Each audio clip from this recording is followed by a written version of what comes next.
지난 1993년 서울 도심에 운전자 없이 알아서 달리는 자율주행 자동차가 등장했습니다. 한남대교에서 올림픽대로를 시속 70km의 속도로 내달렸습니다. 자율주행차가 연구실이 아닌 도심의 도로를 달린 건 그때가 세계 최초였습니다. 카메라가 있고요. 카메라가 있고 그 다음에 카메라에서 나온 정보를 가지고 컴퓨터가 계산해서 이걸 돌리고 있고요. 앞에 속도나 장애물을 가지고 이 속도고 아까 페달, 클러치 이걸 다 조절하는 지금도 똑같아요. 당시 고려대 한민홍 교수팀이 자체 개발한 이 자율주행차는 서울에서 부산까지 경부고속도로 주행에도 성공했습니다. 우리나라에서도 운전자 없이 달리는 무인 자동차가 오늘 시속 100km로 경부고속도로를 시험 주행하는 데 성공했습니다.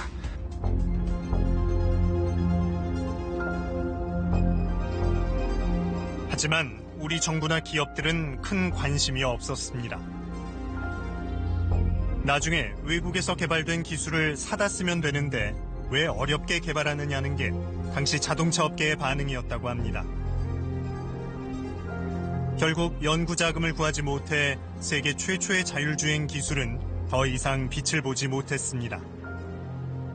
아까 말씀드린 대로 뭐 돈 주고 나중에 사다 쓰면 되지 그렇게 고생하라고 애를 씁니까? 반응이 되고 거기서 뭐 더 이상 얘기를 어떻게 합니까? 얘기가 안 되죠. 소원대로 돈 주고 사다 쓰고 있잖아요. 실제로 미국에서는 지난해 12월 구글 자회사인 웨이모가 세계 최초로 운전자 없는 택시를 상용화했습니다. 인공지능이 시시각각 변하는 도로 상황을 판단해 주행합니다. 아직은 초기 단계여서 만일에 대비해 운전석에 기술자가 타고 있습니다. But I grew up in a place where I was required to have one. It was a required skill for survival. Now I get to live in the world where it's not required. 4차 산업혁명은 이렇게 삶을 바꿔가고 있습니다. 그러니까 우리의 생활 자체가 바뀌는 게 4차 산업혁명의 핵심이에요.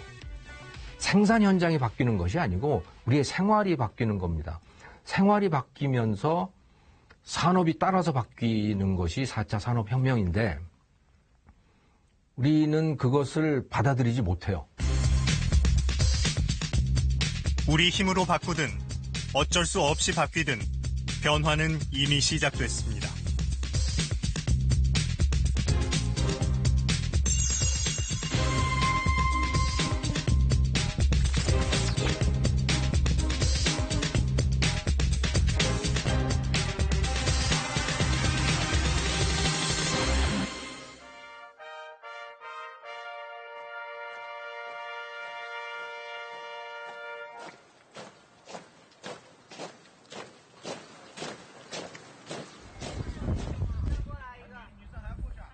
요즘 중국에서는 우리나라에서 볼 수 없는 모습을 흔히 볼 수 있습니다.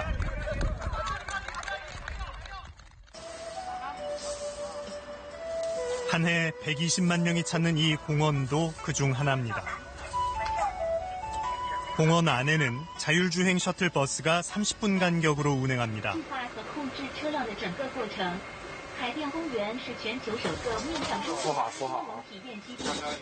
하루가 다르게 바뀌는 기술을 시민들은 피부로 느끼고 있습니다. 有这个障碍的时候会停下来，会刹车，跟人的感觉是一样的。人在驾车的时候也会，有行人的话也会踩下刹车，那么坐着车的感觉是一样的，没有太大的不同。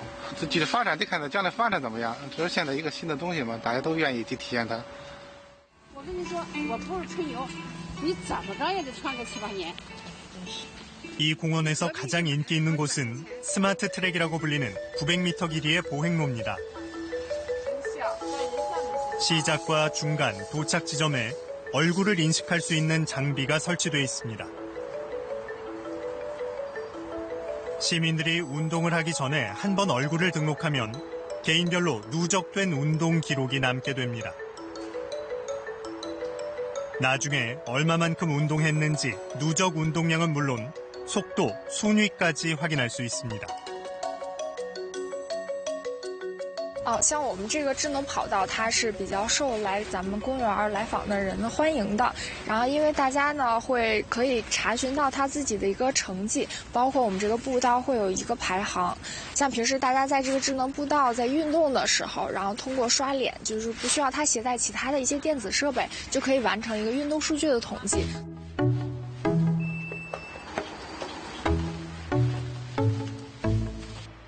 세계에서는 처음으로 AI, 즉 인공지능 공원으로 만들어진 이곳은 중국 최대 검색 업체인 바이두가 직접 투자해 자사의 기술력을 알리고 있습니다. 在去年的2月份的时候，其实百度和海淀区政府签署了整个战略的合作框架，然后希望能够共同建设科技的海淀、科技的城市。那第一个落地的就是海淀公园，我们把无人车、我们的人脸识别技术、我们的语音识别技术以及种种人工智能的技术放到了公园里边，让公众能够很方便地体验到人工智能技术最前沿的一些成果。 小杜，小杜，在哪？今天天气怎么样？北京今天晴，零下9摄氏度至3摄氏度，比昨天热一点。当前空气质量指数36，空气不错，天气冷，注意多保暖。小杜，我在。去人民。 정자에는 사람과 대화하는 인공지능 스피커가 설치되어 있습니다. 小杜，哎，去天安门怎么走？ 从当前位置出发驾车前往天安门，耗时较少，大约需要46分钟，全程19.9千米，走莲花池东路、西三环北路。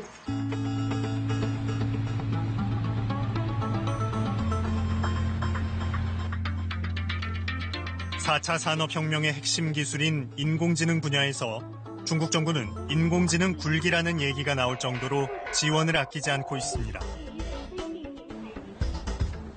중국은 인공지능 분야에서 오는 2030년 미국을 앞선다는 목표로 해마다 350억 위안, 약 6조 원씩을 투자하고 있습니다. 바이두와 알리바바 등 중국 IT 기업들도 집중 투자에 나서면서 중국의 인공지능 시장 규모는 2020년 약 12조 원에 이를 것이라는 전망입니다.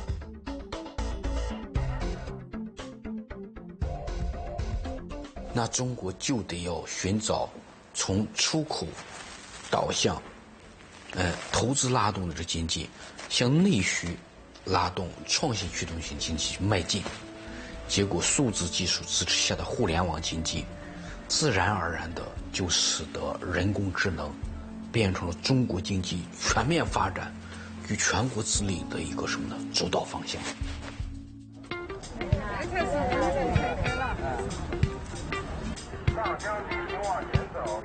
인공지능 기술의 발전은 중국인들의 삶의 변화로 이어지고 있습니다.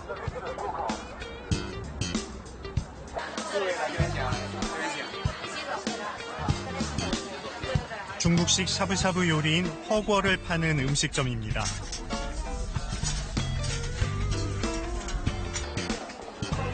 퇴근 시간이 지나자 빈자리를 찾아보기 어렵습니다. 주문이 몰리면서 주방도 바빠집니다.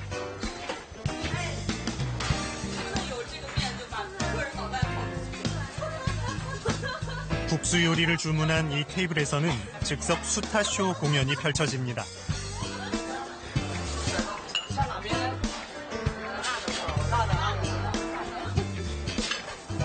你为什么来这家店啊？因为这服务很好，然后味道也很棒。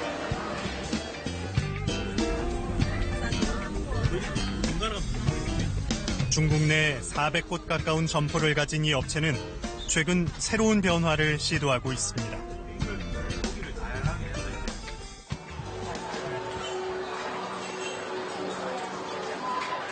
지난해 10월에 1억 위안, 우리 돈 160억 원을 투자해 문을 연 인공지능 음식점입니다.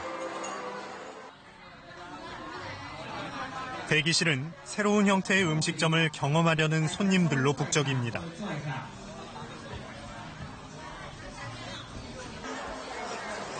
자리에 앉은 손님들은 먼저 테이블마다 놓여있는 스마트 기기를 통해 음식을 주문합니다. 牛有请有，点牛啊。好像等着上，现在都直接拿牌的。高级。还有好多其他餐厅现在都用那个二维码，然后直接用手机扫完就能。是吗？就扫完就直接就点餐，然后点了餐下单就直接就送完，这也不用服务员。 주문과 동시에 주방에 있는 로봇이 곧바로 식재료를 손질하고 그릇에 옮겨 담습니다. 마치 자동차 공장처럼 로봇이 음식을 생산합니다. 컨베이어 벨트를 통해 음식이 옮겨지면 서빙 로봇이 이 음식을 주문한 손님에게 나릅니다. 로봇이 서빙을 하는 모든 그릇에는 센서 기능을 하는 컴퓨터 칩이 내장돼 있습니다. 看清楚吗？是这样，光影的就跟人的那个身份证一样，有个磁力感应，对对对。知不知道？真没了解。你是把这有这芯片，就知道这盘菜是什么菜，这几号到几号它出现。反正。 로봇이 가져온 음식은 종업원이 테이블로 옮깁니다. 再一个就是它这边这个机器人送餐，就是也是相当于是避免了服务员从这个厨房再到餐桌之间这些环节，这样服务员就直接可以就是守在桌子边上把菜上到桌子上，然后这样就是一个是比较效率比较高，然后再一个就是他们不会因为之间这个过程出现什么意外，然后我们觉得还是非常不错的。 사람들에 따라 아직은 호불호가 엇갈리고 있지만 이곳에 온 고객들은 세상이 빠르게 변하고 있음을 느낀다고 말합니다. 就是完全的因为互联网进来以后，人们的整个生活习惯、思维的认知什么的，完全是一个翻天覆地的转变。就是尤其是，但是对于我来说，因为我是年轻人，还可以跟得上。但是我觉得，尤其像家里的，像我爸妈那一辈，尤其再老一辈的，可能稍微会有点赶不上时代。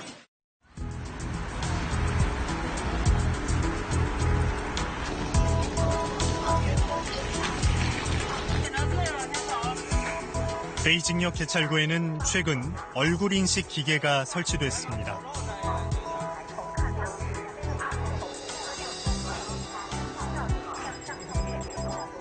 승객의 얼굴이 확인되자 출입문이 바로 열립니다.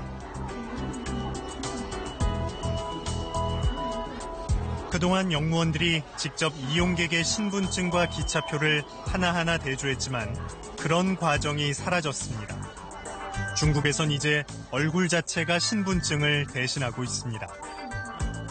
还有比如说呢，就像我们在天安门要做安检的，安检的时候呢，他以前都是一个人要排很长的队，现在呢直接是人脸识别一过就特别快，基本上没有排队的现象了。这个我觉得这是人工智能带来的一个很社会效率的提高的一个表现。 중국 정부는 지난 2015년부터 14억 중국인들의 얼굴을 식별하는 데이터베이스를 구축하고 있습니다. 인권 침해라는 부정적인 시선도 있지만 중국 특유의 실용성으로 이해되는 경우도 많습니다. 公司的法人认证，包括你的身份证认证，都是需要人脸识别的。包括今后的一些服装品牌，可能都不需要你到现场把你的身材尺寸报过去以后，你整个的服装搭配全都出来了。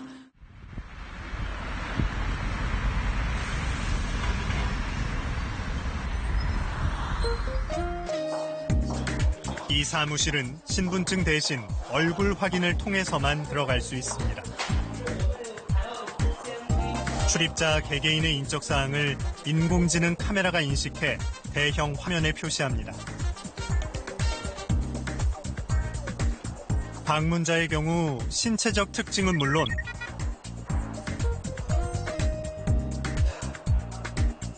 나이까지 추정해서 표시합니다.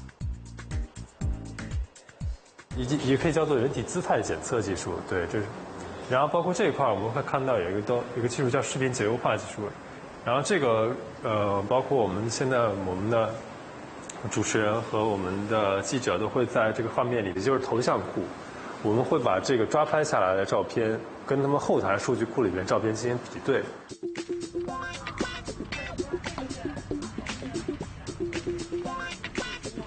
지난 2011년 칭화대 졸업생 3명이 만든 이 업체는 현재 중국 최고 수준의 얼굴 인식 기술을 가진 곳 가운데 하나입니다. 업체는 수집한 얼굴 인식 정보를 모두 수치화해 비밀번호로 처리함으로써 개인정보 유출을 방지하고 있다고 설명합니다. 이 업체가 개발한 얼굴 인식 소프트웨어는 이미 150개국에서 사용되고 있습니다. 중국 공안 당국도 이 업체의 주요 고객입니다. 对，然后其实这项技术的话，现在来说在中国已经应用的非常普遍，然后产生的效果也是非常好。就比如说我们在我们公司现在全中国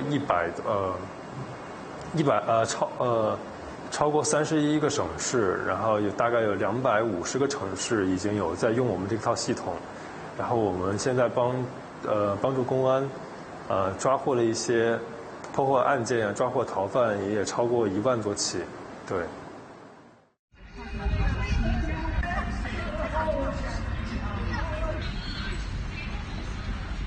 얼굴 인식 기술은 유통업계에도 변화의 바람을 가져오고 있습니다.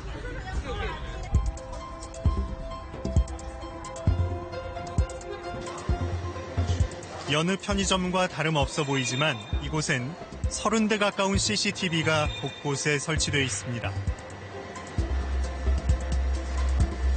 손님이 편의점에 들어올 때부터 얼굴을 인식하는 것은 물론 어떤 상품에 관심을 많이 갖는지 동선까지 파악합니다. 이런 내용은 모두 데이터화돼 기록됩니다.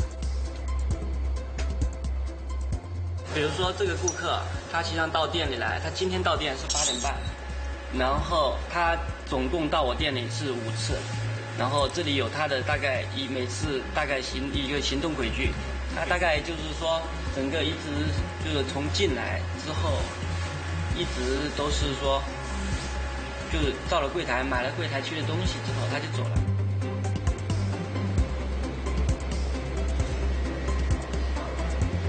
심지어 상품 진열 때에도 센서가 부착돼 어떤 상품을 손으로 집었고 어떤 상품을 다시 선반에 갖다 놨는지도 알 수 있습니다. 那就会对于整个的一个人群的轨迹都会有区分的。比如说，我可以选择男性16到30岁，他的一个顾客动线实际上是不一样的，每一个人群都不一样的，他会呈现的热力地图也是说。 偏重于在这个柜台区以及看那乳品区有一点，那实际上它很少在非时日化百货这边会有一些举动的。那但是看女性就不一样了。 이 편의점은 이렇게 해서 얻은 고객들의 정보를 토대로 온라인 쇼핑과 연계한 배달 서비스도 함께하고 있습니다. 然后能够精准的 计算出来周边500米的周边的用户，他线上会需要什么东西，因此我们会在门店里储存和展示更多的可能在线上也会及时消费的东西，再通过阿里的流量把这些商品从门店送到消费者手里面。从这2个角度来说，选择更好的商品，服务更多的人群，让我们的门店的效率提高了50%。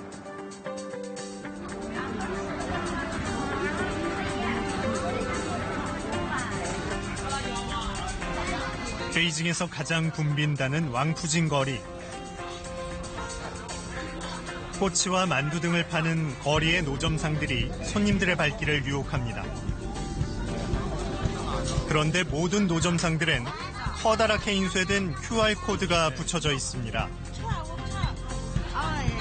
손님들은 휴대전화로 이 QR코드를 스캔해서 지불 금액을 입력하기만 하면 바로 결제가 이루어집니다. 왕푸진 거리에서 현금은 거의 찾아볼 수 없습니다.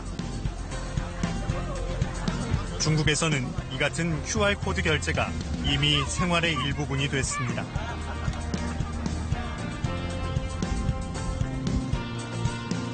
중국은 이 휴대전화 결제 분야에 얼굴 인식 기술을 접목시키면 더 큰 시장이 열릴 것이라고 기대하고 있습니다.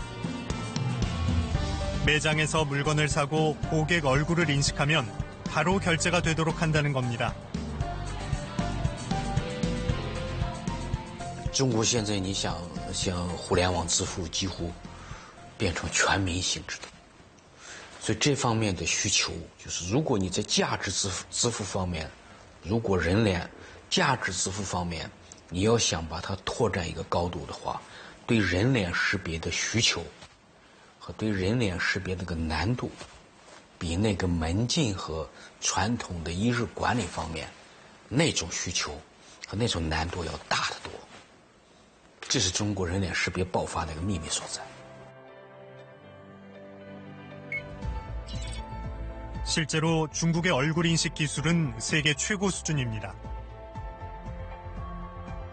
지난해 열린 세계 얼굴 인식 기술 경진대회에서 1등부터 5등까지 모두 중국 업체가 차지했습니다. 那种内在逻辑使得人脸识别在中国变得特别的重要。为什么呢？因为中国的互联网支付是美国的5000倍那么大。 正是因为这种需求量和需求规模，变得中国在人脸识别方面比美国要走得快。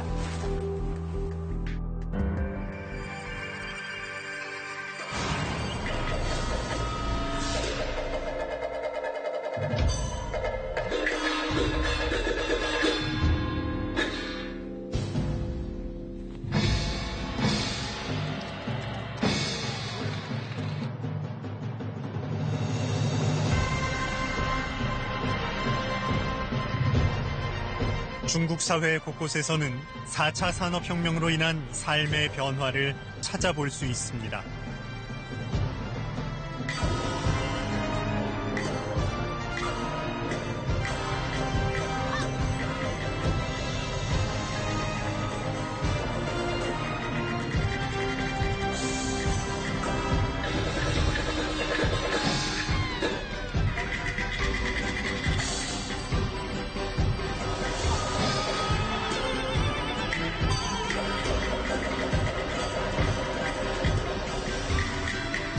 그런데 왜 우리는 그런 변화를 느끼기 힘든 걸까요?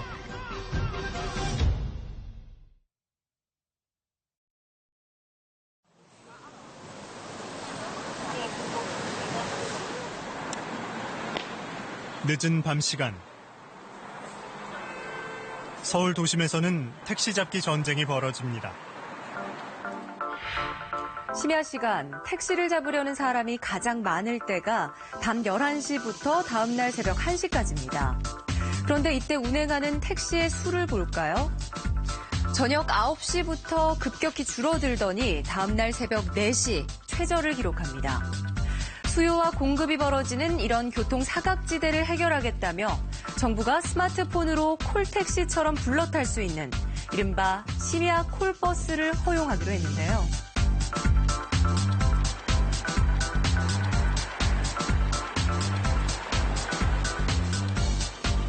2016년 등장한 심야 콜버스는 시민들로부터 폭발적인 반응을 얻었습니다.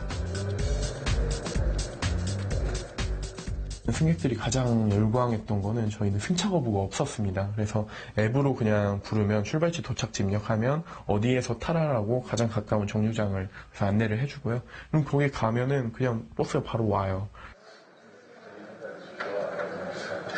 하지만 시작부터 택시 조합의 강한 반발에 부딪혔습니다. 콜버스 운행이 불법이라는 겁니다. 택시 조합에서 이거 격렬하게 반발을 했고, 그다음에 서울시에다가 단속 요청을 했는데 서울시에서는 그때 당시에 이게 위법이라는 확신이 없었고 그러다 보니까 이건 국토부에다가 넘겼습니다. 근데 국토부에서 법률 검토를 했는데 이게 또 명확하게 위법이라고 말하기는 어려운 약간 회색지대에 있었던 거였습니다. 결국 콜버스 허용 한 달 만에 새로운 규제가 생겼습니다. 다음 달부터 시작될 예정이던 콜버스가 무산 위기에 처했습니다.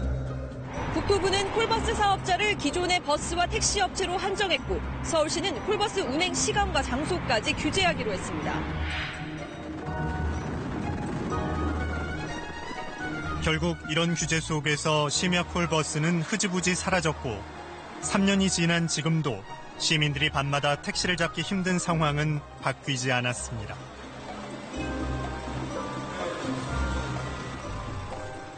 그러니까 겉에서는 정치인들은 이걸 풀어주겠다라고 얘기합니다. 저 때도 그랬고요. 다 풀어주는 말로는 그렇죠. 뒷단에 가서는 그렇게 작동하지 않습니다. 공무원들도 이걸 굳이 풀어줄 생각도 없고 풀어준다고 해도 이걸 엄청나게 관리를 하려고 하기 때문에 계속 규제가 작동합니다. 뒤에서는.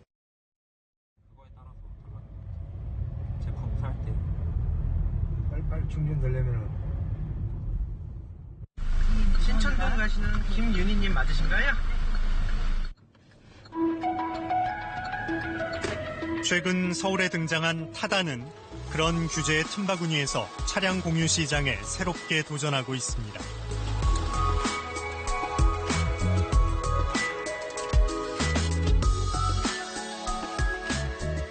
11인승 이상 15인승 이하 승합차를 빌린 사람에겐 운전자를 알선해 줄 수 있다는 여객운수사업법의 예외 규정을 이용한 겁니다.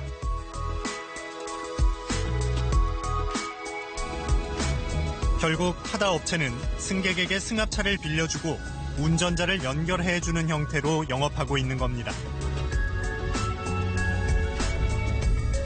요금은 일반 택시보다 20-30% 정도 더 비쌉니다. 차가 넓으니까 이렇게 놓을 수 있는 공간도 있고요. 그리고 한 명 아니고 2명 이상 탈 때는 무조건 타다를 타려고요. 어차피 요금은 둘이 같이 낸다고 생각했을 때 이게 훨씬 더 편하니까.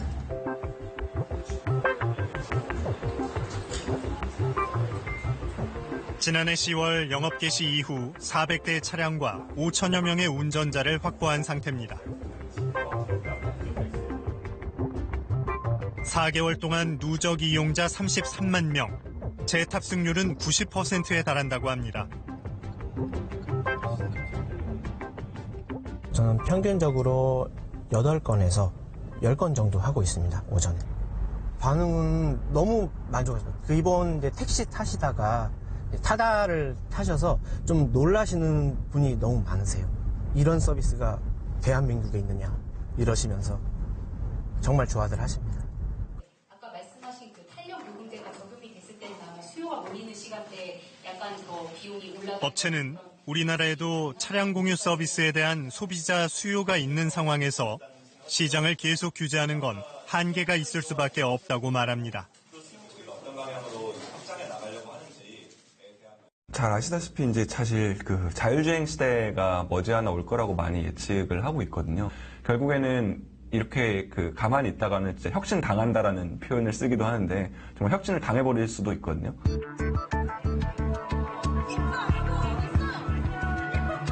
(4차) 산업혁명 속에서 세계가 변하고 있는데 우리만 변하지 않을 수는 없다는 겁니다. 저희가 스스로 혁신을 하지 않으면 혁신을 당하게 된다. 혁신을 강요하게 된다. 강요당하게 된다. 라는 표현을 많이 쓰거든요.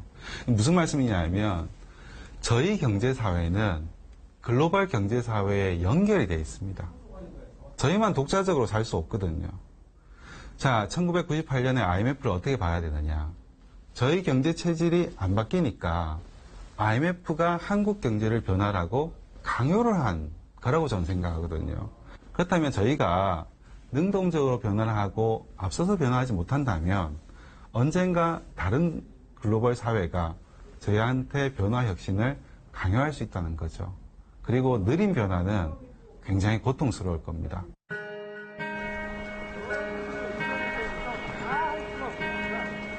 우리 사회의 느린 변화는 곳곳에서 찾아볼 수 있습니다.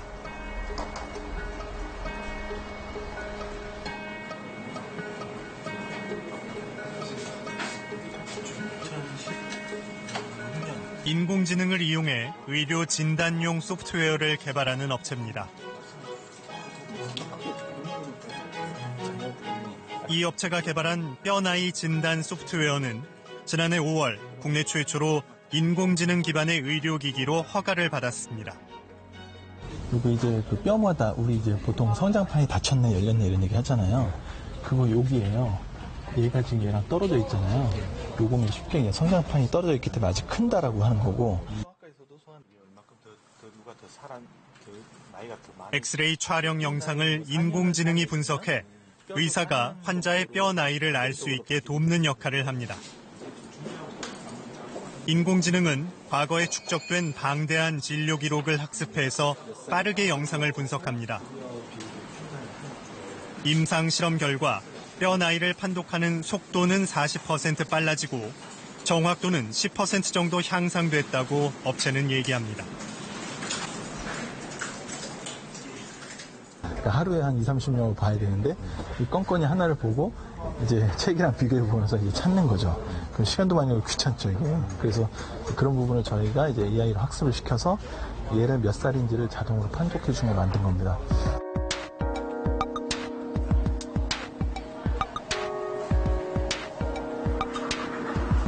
그런데 이렇게 의료기기로 허가를 받기까지 2년 가까이 기다려야 했습니다. 당시 우리나라에는 인공지능 의료기기에 대한 허가 가이드라인 자체가 없었기 때문입니다. 어렵게 허가를 받은 뒤에는 판매가 문제였습니다.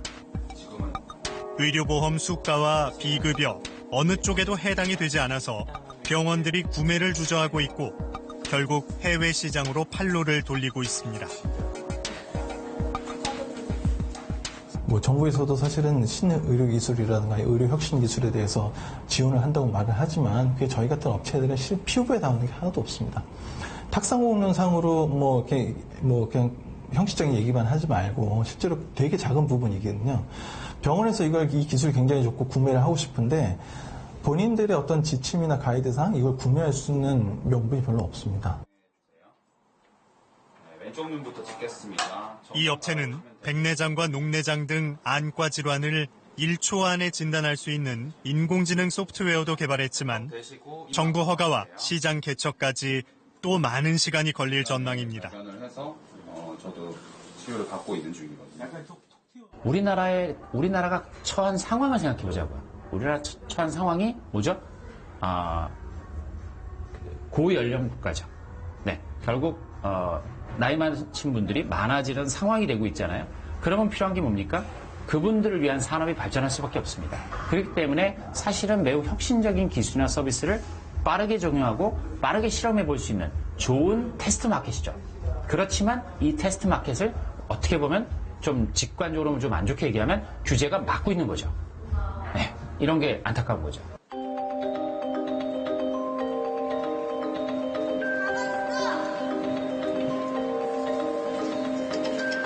우리나라 대형 병원에서 진료 예약을 하려면 오랜 시간 기다려야 합니다. 먼 지역에서 오는 환자도 많아서 병원 진료 한 번 받는 게 쉽지 않은 상황입니다. 이철희 교수는 지난 2011년 미래 의료 시장 변화에 대비해 원격 진료와 관련된 기업을 설립했습니다. 우리나라 의료기술에 IT 기술을 접목하면 환자들에게 훨씬 편리한 병원을 만들 수 있다는 생각 때문입니다. 하지만 원격 진료를 허용하지 않는 법조항과 의사협회 등의 반발로 인해 원격 진료는 한 발짝도 나아가지 못했습니다.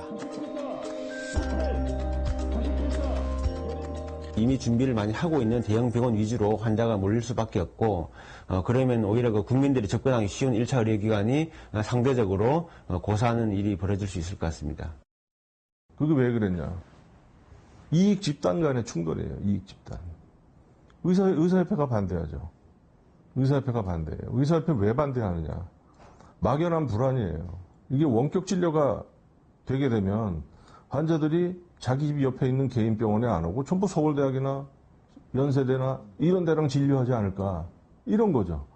이것 때문에 반대하는 거예요. 당장 수입이 줄어드니까.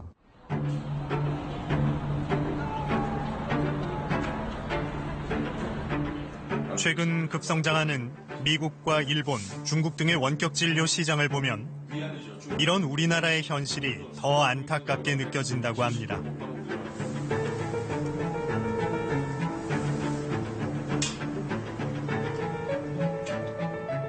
원격 진료에 대한 기술 다 만들어놨어요. 2011년에. 하나 예를 들면 내가 요새 심천에 자주 가는데 심천에 베이스를 둔 GO160이라는 회사가 있어요. 이건 2013년에 만들었어요. 원격 진료하는 회사예요. 여기 회원이 지금 1억 3천만 명이 넘어요. 우리가 2011년에 만든 거를 쓸 수 있었으면 이걸 다 우리 회원으로 끌어올 수도 있었어요. 중국 사람들을.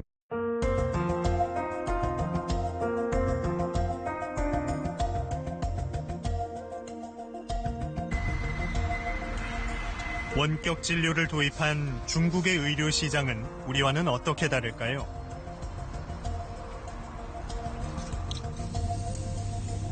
고혈압 환자인 황중년 씨는 휴대전화를 이용해 수시로 의사와 상담을 합니다.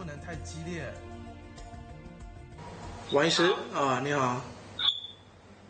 那个我之前吃的这个高血压的药，那您上次给我吃，我这边之前从血压大概160、100，现在已经调整恢复到大概130、80左右，效果挺好的。那我这边还是继续吃吗？还是您这边可以给我什么建议吗？有别的不舒吧？之前天气好像比较凉快的时候，好像有一点点的那种恶心、头晕的情况啊。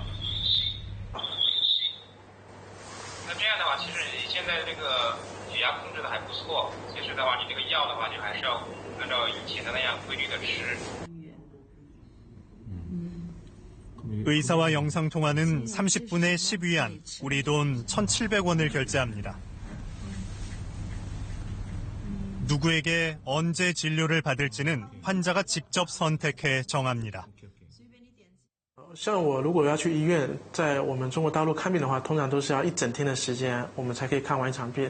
那我一整天我就需要请假啊。 那更别说有时候我父母亲或者是子女啊，如果说有时候需要去医院看病，我这边也是要请假。那如果说有这样子的一个远程问诊、视频问诊的部分的话，我就觉得这样子就可以，我教他们来怎么去操作，在家里我们就可以来做这样子的一个医生的一个，他可以开药给我啊，然后我自己过去拿，这样子缩短了我相当多的时间，很方便。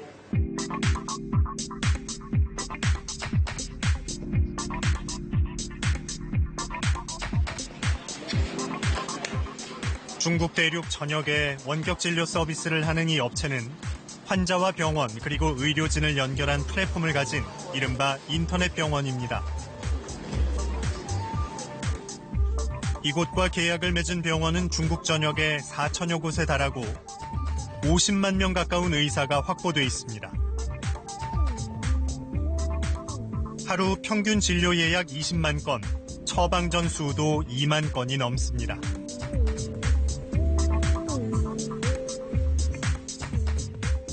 目前呢，最受欢迎的也流量最大的呢，是从挂号这个服务，预约。因为过去呢，我们以前做这个公司的初衷就是想解决大家减少排队的一个情况。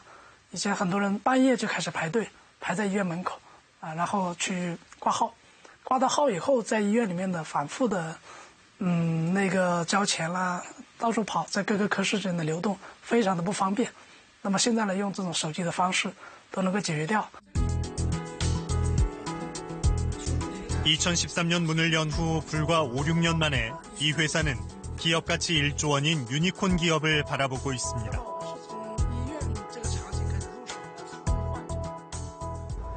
일반적인 분야로 봤을 때는 사실 중국이 훨씬 더 좋은 기술은 얼마든지 들어와서 실험해 주세요라고 얘기하고 있고 실제로 저희가 투자한 회사가 헬스케어 메디컬 디바이스 분야인데 한국에서는 투자를 못 받지만 중국의 병원이 그 기술을 가져가서 중국 병원에 적용하겠다고 투자를 진행된 사례들도 있습니다. 이런 걸 보면 훨씬 어떻게 보면 그들은 새로운 기술이나 앞선 기술을 도입하는 데 있어서는 저희보다 훨씬 적극적인 것 같습니다. 원격 진료를 허용하면 국내 대형 병원들이 돈벌이에 급급해져 저소득층 치료엔 소홀해질 것이라는 우려가 있는 것도 사실입니다. 그러나 이는 정부가 제도를 어떻게 운영하느냐에 달려있는 것이지 무조건 막는 것이 능사는 아닙니다. 이용자, 고객, 국민 편에서 어떤 게 가야 될 길이냐를 생각하고 그쪽으로 가기 위한 방향을 정해놓은 다음에 거기에 장애물들을 제거해 나가는 쪽으로 정책을 만들고 집행을 해나가야 되는 게 정부인데 이게 안 돼 있다는 거예요. 4차 산업혁명은 제도혁명입니다. 제도혁명으로 가야 합니다. 새로운 기술은 엄청나게 빠르게 많은 것들이 그냥 폭발적으로 나옵니다. 근데 그 기술들을 담을 수 있는 그릇이 우리가 만들어 놓지 않고서 맨날 기술 개발만 하는 겁니다. 그러니까 그 모든 제도들이 기술이 발전되는 것을 다 막고 있어요. 기술이 개발되는 것을 막고 있기도 하고, 그다음에 시도조차 못하게 하고.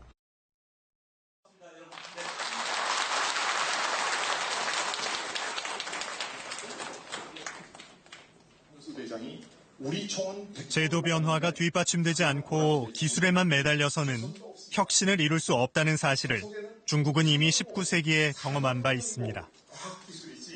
비슷한 시기에 서구 문물을 받아들였지만 일본은 성공적이었던 데 비해 중국은 그렇지 못했던 겁니다. 뭐가 문제야? 이렇게 살면 되지. 일본은 성공하고 중국은 실패했어. 왜 일본은 성공하고 중국은 실패했냐? 그 차이가 중국은 중체 서용, 그래서 중국의 몸체는 갖다 두고 기술만 배우려고 그런 거예요. 근데 일본은 아니야. 화혼양제, 일본의 혼만 놔두고 다 바꿔라. 차이가 뭐냐 하면 제도 혁신을 하는가 안 하는가에 대해. 일본은 제도 혁신을 통한 기술 혁신을 했고 중국은 기술만 가져오려고 그런 거예요. 그래서 우리나라 기술만 가져오는 것은 꼭 실패합니다. 그런데 현재 대한민국의 4차 산업혁명이 기술만 자꾸 가져오려고 그럽니다. 기술만. 그래서는 성공하지 못한다는 게 역사적으로 증명됐죠.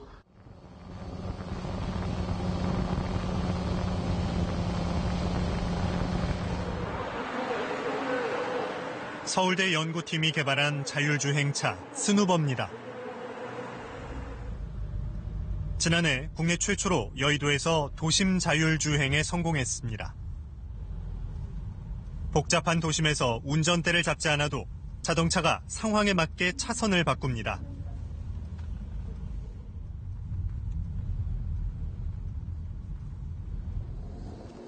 도심 주행에서 가장 중요한 신호등도 알아서 인식합니다. 처음에 여의도를 돌 때, 여의도 한 바퀴를 돌 때는 핸들 개입을 한두 번 정도 하였습니다. 근데 현재는 한 4-5바퀴 아니면 3-4바퀴 이상 돌아도 한 번도 안 할 때도 있고 가끔씩 진짜 저희가 생각하지 못했던 돌발 변수에서 한 번 정도 개입하는 상황이 생기긴 합니다. 미국 자동차공학회는 자율주행 기술을 5단계로 구분하고 있습니다.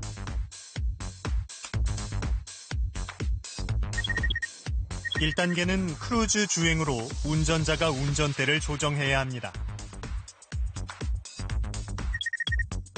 2단계는 자동차 스스로 운전대를 조작하고 가속과 감속도 가능합니다. 3단계는 신호등 없는 고속도로 같은 곳에서 자율주행이 가능한 단계입니다.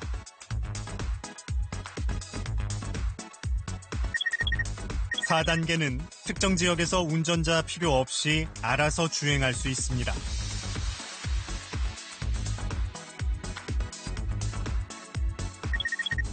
마지막 5단계는 모든 지역에서 운전자가 필요 없는 100% 자율주행차입니다.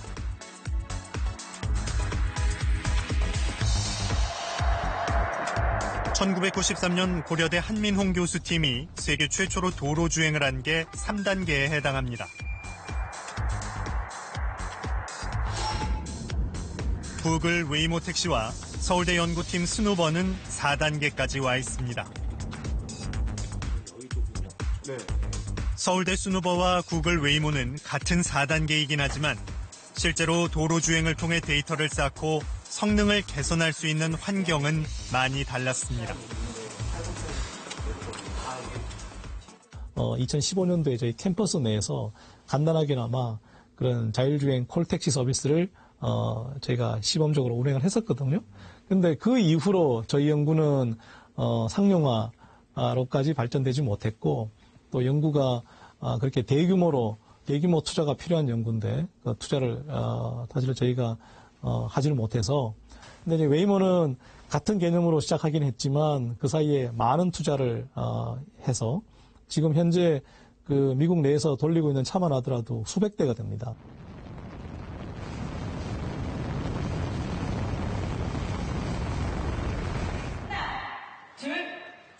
정부는 지난 연말에 여의도 면적의 8분의 1 규모인 KCT를 준공했습니다.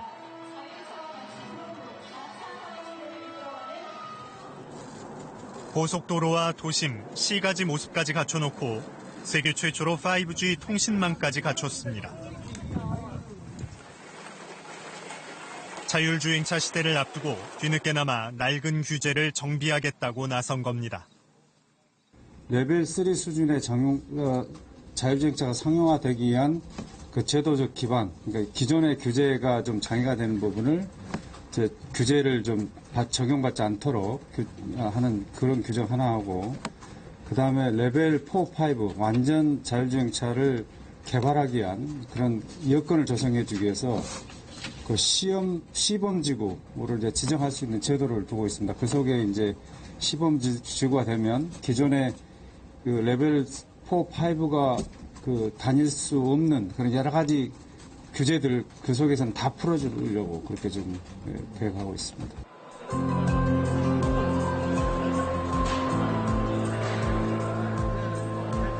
아쉬운 건 여전히 자율주행차 기술 개발에만 초점이 맞춰져 있다는 점입니다. 이렇게 만들어진 자율주행차로 어떤 시장을 만들 것인지, 그러기 위해 어떻게 제도를 혁신해야 하는지에 대한 논의는 없는 상태입니다.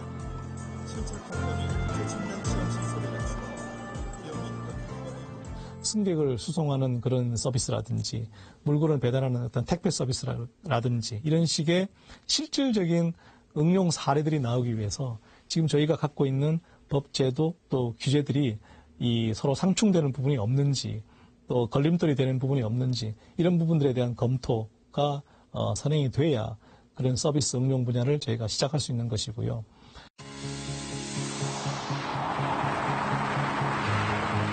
스누버 연구팀은 한국이 아닌 미국에서 자율주행 택배 서비스를 시작했습니다. 미국은 한국보다 투자를 받기 쉬운 데다 자율주행차 보험 등 사회제도와 인프라가 함께 갖춰지고 있기 때문입니다. 저희가 미국 사례를 이렇게 보니까 이제 그 사람을 실어 나르는 그런 시장 규모보다 오히려 물건을 집까지 혹은 뭐 지정한 장소까지 배달해주는 그런 시장이 몇 배는 더 크다라는 제가 그 가능성을 보게 됐고, 이제 그런 그 스터디에 기반을 해서 일단 우선적으로 이 사람을 실어나는 것보다 물건을 실어나는 게 일단 위험이 조금 덜하고, 그다음에 먼저 빠른 시간 내에 적용을 해볼 수 있겠다는 그런 시장 논리도 좀 있었고요.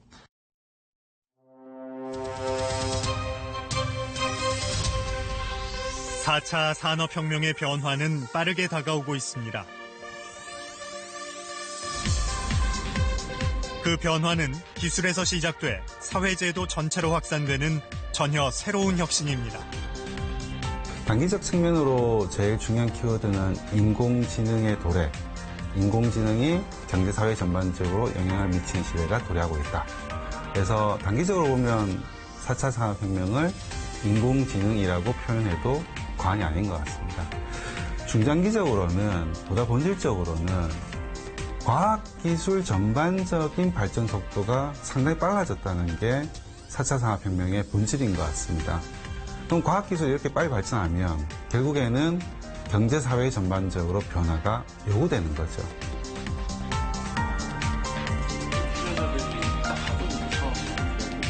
빠른 변화는 기대와 함께 걱정을 안겨주기도 합니다.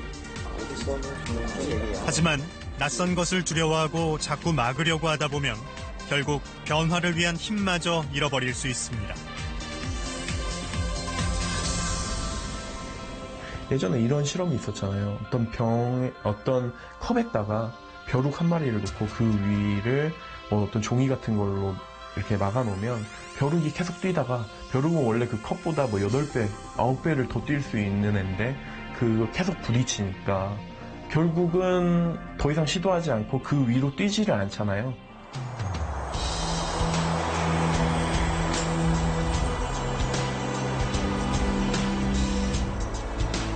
먼저 변화를 이끌고 가느냐,